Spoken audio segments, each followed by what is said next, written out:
O ito na po, no? Dako na po tayo sa 30 items natin in view of our politics. Di na po natin masyadong tatagalan pa. I hope no, na nasasagot nyo na po yung mga ito. Gawa nga po ng last minute review na po natin ito. Kumbaga, as expected, no? Ngayon pong mga panahong ito ay dapat memoryado nyo na, no? Review na lang, no? At kung sakaling board exam ngayon, ano na po ang sagot ninyo? Let's begin with question number 1. Widely recognized as the father of political science, is this A. Comte, B. Adam Smith, C. Herodotus, or D. Aristotle, no?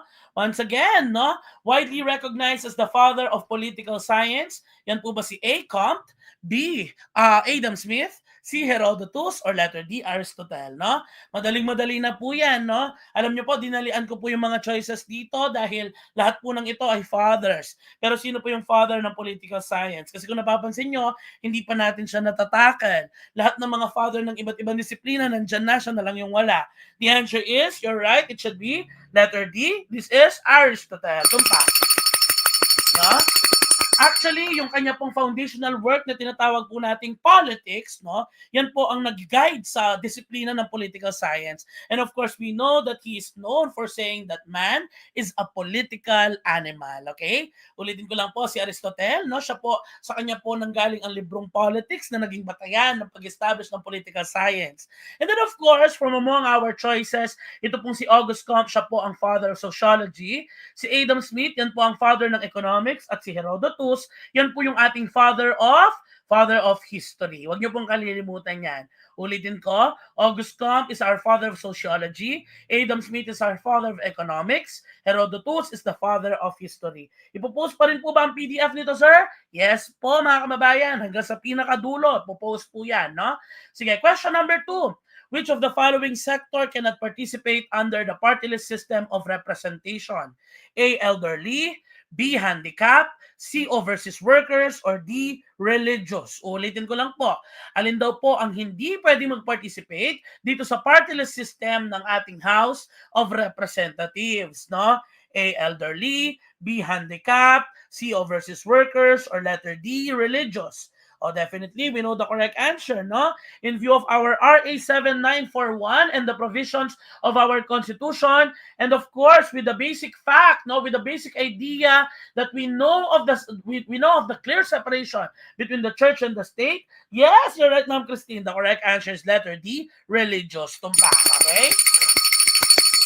From according to the Article 6, Section 5 of our Constitution, dapat ang mga may representation dyan sa ating party list system ay yung mga marginalized sectors of the community. When we talk of marginalized, ito yung mga napag-iiwanan, madalas na naabuso. Sino yung mga yan?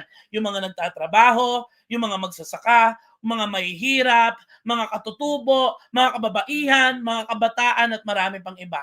Of course, we see ang mga handicap, no? Kailangan po nila ng representation, gawa nga po ng mahirap na yung pamumuhay po nila. And of course, the elderly, the senior citizen, no? At magkita po natin in the same provision except the religious sector because we have the clear separation between the church and the state. Good job. What about question number 3? Proceed po tayo sa question number 3. Who among the following officials cannot be impeached under the Philippine Constitution? A. President, B. Vice President, C. Members of the Constitutional Commissions, or D. Senators. Okay? Alright, once again, who among the following officials cannot be impeached under the Philippine Constitution? Mga kababayan, tatandaan po natin, no? Very much, no? Talaga naman pong very much na napapanahon itong impeachment cases ngayon, no? So malamang lamang dapat alam po natin yan. The correct answer is, you're right, it's letter D, senators. Tumpak, okay? Yes, mga kababayan, dahil ito lang pong mga ito, no? Pakitype naman po dyan sa comment section natin ang salitang PVOX, no? PVOX, PVOX, PVOX. Yan lang po ang mga pwedeng i-impeach by virtue of our saligang batas.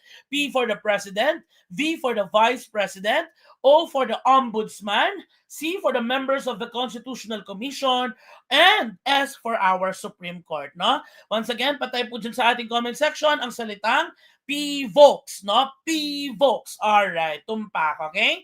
At maaalala po natin na yes, naging usap-usapan, sabi nila, i-impeach na si Chis Escudero. Ay nako, hindi po pwede, no? Ayan, hindi po pwede, gawa nga ho ng hindi naman po sila kasali dito sa scope ng impeachment. At maaalala po natin kung bakit. Because we have two specific bodies, no, which are assigned to deal with cases of impeachment.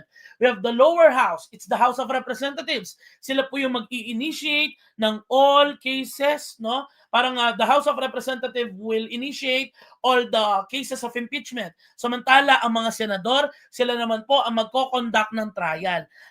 Okay, it is no wonder now why, no, in the intense issue of whether Sara Duterte will be impeached or not, ang mga senador, sila po yung nagsuot ng kanilang mga robe at sila po yung tumayong korte, no, na para bagang magdidesisyon dito po sa trial regarding the Sara Duterte's impeachment. Okay?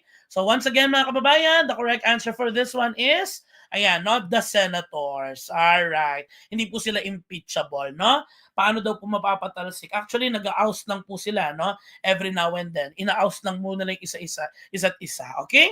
Sige po, question number 4. Which body is mandated to investigate graft and corruption among public officials? A. Ombudsman. B. Commission on Audit. C. Commission on Human Rights. D. Sandigan Bayan. Kailangan i-highlight po natin yung mga ito dahil nabubuhay po tayo ngayon sa panahon na kung saan rampant ang corruption. Para kumbaga itetest sa atin ng board exam kung alam ba natin kung sino dapat ang magdi-deal with judge. Siyempre, tatak GP tayo, alam natin yan. The correct answer is, you're right, it's the Ombudsman. Tumpak, no? At this very moment, proud na po ako, no? Dahil kung tatanungin mo yung mga Soksay majors sa buong Pilipinas, konti lang po yung nakakaalam na ombudsman po ang sagot dito. Iba sa kanila, no? Parang yung iba sa kanila, malilito pa. Yung iba, ombudsman ang sagot. Yung iba, Sandigan Bayan ang sagot. Pero sabi ko nga po sa inyo, in view of investigation, ang office, di ba? Ang office ng ombudsman ang nakafocus dyan. Kapag po investigation, office ng ombudsman ang nakafocus dyan. Pero kapag naman po the special court that deals with graft and corruption, special court that deals with graft and corruption, Sandigan Bayan na po yan, okay? I hope that's clear. Now let's proceed to question number 5. Which of the following is not a constitutional commission in the Philippines? A. Civil Service Commission. B. Commission on Elections. C. Commission on Audit. Or letter D. Commission on Human Rights. No? Once again, mga kababayan, which of the following is not a constitutional commission in the Philippines? In fairness sa taong bayan, ha? Laban na laban talaga, hindi nagkakamali. Hoy, ano pa kayo, no? Ay, Diyos ko, talaga namang feeling ko talaga, mas magaling na ho kayo sa akin ito, no? The correct answer is letter D, the Commission on Human Rights. Tumpak. Okay, no?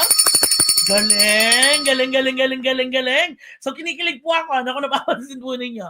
But yes, mga kababayan, ang Constitutional Commission po natin na nakasaad sa ating saligang batas ay tatlo lamang. We have Civil Service, Commission on Election, and Commission on Audit. Ito pong Commission on Human Rights, independent po yan, okay? Hindi po siya constitutional. Paano po natin malalaman, no? Kapag po constitutional ito, sapagkat ito po yung flow, no, ng buhay ng isang politiko. Kapag i-elect siya, kapag umpisa ng kanyang term, election, Commission on Election. Okay po? Ngayon, sa kalagitnaan ng kanyang pagsaserbisyo, siya po ay binabantayan ng ng Civil Service Commission, no? Gawa nga po ng Civil Service Commission ang nagsiset, no, ng ethical principles, no, rights, no, and norms of conduct ng mga public officials and employees. Dun sa pinakadulo, nandiyan ang Commission on Audit na siya mag-check, no, kung tama ba yung allocation ng budget at kung nagastos ba ng maayos yung budget na naipagkatiwala sa kanila. Ulitin ko, sa umpisa may COMELEC, sa gitna may magbabantay, Civil Service, at sa pinakadulo may mag-a-assess, mag-evaluate ang Commission on Audit. No? Sabi dito, di na afford magkamali, coach. Love it, mga kababayan. No? Anak ni Sir John ng GP, tatak GP. I love it, mga kababayan. No?